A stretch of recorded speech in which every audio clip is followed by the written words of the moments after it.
আসসালামু আলাইকুম। আশা করি সবাই ভালো আছেন আর আমিও আলহামদুলিল্লাহ অনেক ভালো আছি। আর আজকে হচ্ছে ছাদে যাব, তো এদিকে যে নিম গাছগুলো নিচে রেখেছি তো ওগুলোকে নিয়ে ছাদে চলে আসলাম। আর দেখুন ভিডিও একটু করতে গেলেই আমার ক্যামেরা কেমন ঘোলা হয়ে যায়, তো যাই হোক এখন আমি ক্যামেরাটাকে ঠিক করতেই ব্যস্ত হয়ে পড়লাম। তো এই তো ঠিক হয়ে আসলো। আর এই যে গাছগুলোকে উপরে তুলে নিয়ে আসলাম, আর এদিকে হচ্ছে বেগুন গাছটাকে এদিকে দিয়েছি আর সিম গাছটাকে এইদিকে দিয়েছি, কারণ এইদিকে আমি মাচা দিয়েছি আর এদিকে আরেকটা সিম গাছ রয়েছে আর একটা লাউ গাছ রয়েছে, যাতে এই ছোট্ট মাচাটিতেই সবগুলো উঠতে পারে, তাই একদিকে সেটিং করে দিয়েছি। আর ওইদিকে শুধু লাউয়ের মাচা রয়েছে, ওইদিকে সিম গাছটাকে রাখিনি, বেগুন গাছটাকে দিয়েছি। আর এদিকে হচ্ছে এটা হচ্ছে হাজারি লাউ গাছ আর এটা হচ্ছে হাইব্রিড লাউ গাছ। তো আমার এই গাছটাতে অলরেডি লাউ চলে এসেছে, হয়তো বা আপনারা দেখতে পারেননি, তবে আমার ভিডিওতে দেখা গেছে। তো আমি এই যে মাঝখানের যে ছোট্ট বস্তাটা ওটাতেই বসিয়েছি চালের বস্তা যেগুলো, সেগুলোতে একটু সামান্য সবজির খোসা দিয়ে তার উপরে মাটি দিয়ে সেখানে লাউ বীজ দিয়েছিলাম। তো সেখান থেকে আমার গাছ একদম মাচাতে উঠে গিয়েছে। আর কয়েকদিন থেকে তো এক নাগাড়ে বৃষ্টি, আমার ছাদে দেখুন পানি জমা থেকেই বুঝতে পারছেন যে বৃষ্টি হয়ে যাচ্ছে এক নাগাড়ে, রাতে না হলে দিনে না হলে রাতে, এভাবে চলছে বৃষ্টি এক নাগাড়ে।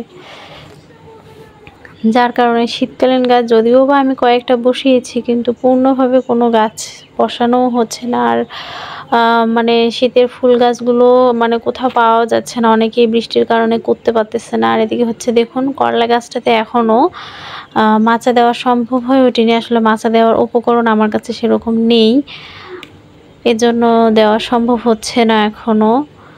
আর দুটো ঢেঁড়স পেয়ে গেলাম, আমার ঘরে রয়েছে, আমি কয়েকদিন থেকে যে এখান থেকে নিচ্ছি, এগুলো এখনও খাওয়া হয়নি। ভাবতেছি একদিনে রান্না করব, আর আসলে বাড়িতে চাষ করা সবজি তো, তাই ফ্রিজে রেখেছি, এখনও ভালো রয়েছে। আর এদিকে এই যে এই 4টা ঢেঁড়স এখন পর্যন্ত কেন জানি পাকতেছে না, হয়তোবা রোদ হলে এতদিনই পেকে যেত, শুকিয়ে যেত, কিন্তু বৃষ্টির কারণে হয়তোবা হচ্ছে না। আর এদিকে দেখুন বেগুন গাছগুলো বেশ বড় বড় হয়েছে, আর যেহেতু সকালে এসেছি তাই অনেক ফুল গাছ, মানে ফুলে একদম ভর্তি বাগান। আর বাগানের গয়নাই হচ্ছে ফুল গাছ, আর ফুল গাছ না থাকলে তো বাগান অসম্পূর্ণ।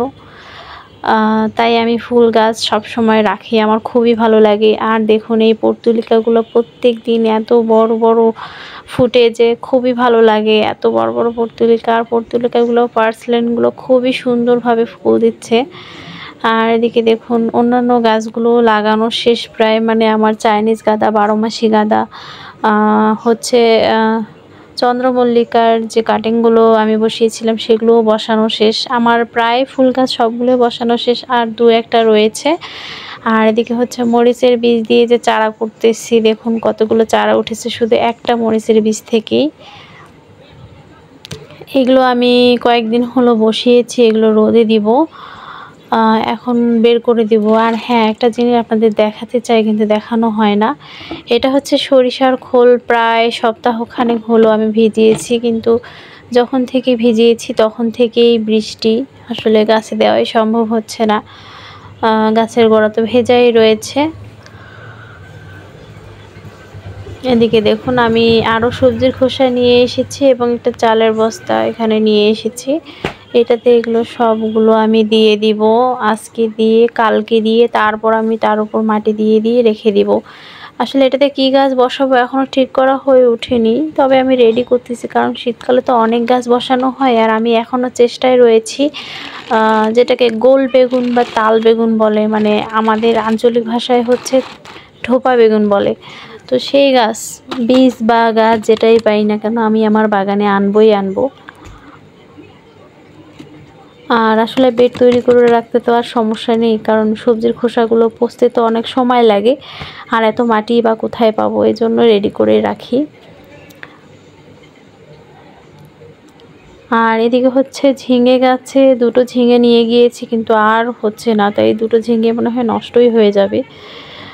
আর দেখুন এদিকে এই গাছগুলো, মানে শাকগুলো অনেক বড় বড় হয়েছে, কিন্তু তুলবো যে খাওয়াই হয় না, মানে বৃষ্টি হয় যার কারণে ছাদেই আসা হয় না, কোনো কাজই হয় না, তাই আসলে শাকটাও তোলা হয় না। আর এদিকে হচ্ছে দেখুন মানে ছাদটা কি নোংরা অবস্থা রয়েছে, বৃষ্টিতে কি করব, কোনো কাজই করা যায় না। আর একটা দারুণ জিনিস আপনাদের দেখাই, দেখুন আমি এই বেগুন গাছটা বসানোর সময় বেগুন গাছের গোড়ায় অনেকগুলো ডগা ছিল, তো আমি সেগুলো কেটে কেটে নিচে একটু করে রেখে দিয়ে মানে একটু করে মাটিতে দাবিয়ে দিয়েছি। তো সেখানেই দেখতেছি চারা হয়ে গেছে, মানে বেগুন গাছের ডাল থেকেও আমাকে মানে গাছ উপহার দিচ্ছে আর কি, গাছটাই আমাকে। আমি ভাবতেও পারিনি যে সেই ডাল থেকে এভাবে চারা হয়ে যাবে। যদিও বা বর্ষাকালে সব ডালেরই চারা হয়, কিন্তু বেগুনের ডাল থেকেও যে চারা হয় সেটা আসলে ভাবাই যায় না, মানে আমি অন্ততপক্ষে জানতাম না। তো যাই হোক, ওগুলো যদি চারা হয়ে যায় তাহলে সেগুলোও আমার বাড়তি পাওনা হয়ে যাবে। আর বাগানে কাজ করা মানে আমার এই ফুলগুলো যেন মন কেড়ে নেয়, দেখুন কত বড় বড়, খুবই ভালো লাগতেছে। আসলে আরও অনেক পর্তুলিকা ছিল আমি যেগুলো তুলে দিয়েছি, চন্দ্রমল্লিকা বসিয়েছি, গাঁদার কাটিং বসিয়েছি। এত টব আর কোথায় পাই, যার কারণে একটু ফুলের সংখ্যা কমে গিয়েছে, দেখতে অবশ্য ভালোই লাগে না। তারপরে যেটা আছে সেটাই ভালো। তো যাই হোক, আমার ভিডিওগুলো যদি আপনাদের ভালো লেগে থাকে তাহলে প্লিজ লাইক, কমেন্ট, শেয়ার করবেন এবং সাবস্ক্রাইব করে পাশে থাকবেন।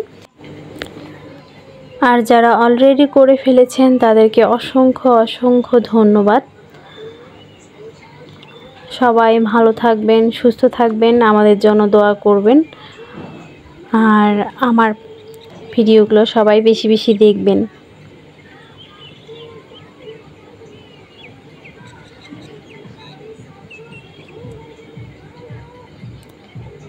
আর হ্যাঁ, আরেকটা জিনিস আপনাদের দেখাই, এটা হচ্ছে ঘ্যাটকলের একটা চারা উঠতেছে, যেটা আমি খুঁজতেছি, কিন্তু আপনার থেকেই আমার বাগানে হয়ে যাচ্ছে।